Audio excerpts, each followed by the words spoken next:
স্বাধীনতা পদকপ্রাপ্ত দেশের বরেণ্য অভিনেতা নাট্যকার আতাউর রহমান মারা গেছেন।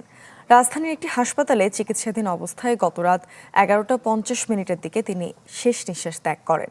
বাদসহ রাজধানীর মগবাজারের বাসভবনের সামনে খোলা মাঠে তার জানাজা হবে। এরপর বিকেল 3টা থেকে 4টা পর্যন্ত কেন্দ্রীয় শহীদ মিনারের বেদিতে রাখা হবে মরদেহ। সবশেষে বনানী কবরস্থানে দাফন করা হবে বরেণ্য অভিনেতাকে। গেল শুক্রবার বাসায় পড়ে যাওয়ায় গুলশানের একটি হাসপাতালে তাকে নেওয়া হয়। ডিজাইন, এলিগেন্স, বিউটি, সেরা পণ্য সবার জন্য জেভিকো। পরে ধানমন্ডির একটি হাসপাতালে তাকে ভর্তির পর লাইফ সাপোর্টে রাখা হয়েছিল।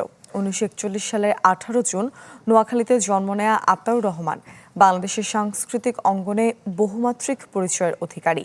তিনি একাধারে একজন নাট্যজন, অভিনেতা, মঞ্চ নির্দেশক ও লেখক। স্বাধীনতা যুদ্ধ পরবর্তী মঞ্চনাট্য আন্দোলনের অন্যতম অগ্রদূত হিসেবে পরিচিত তিনি।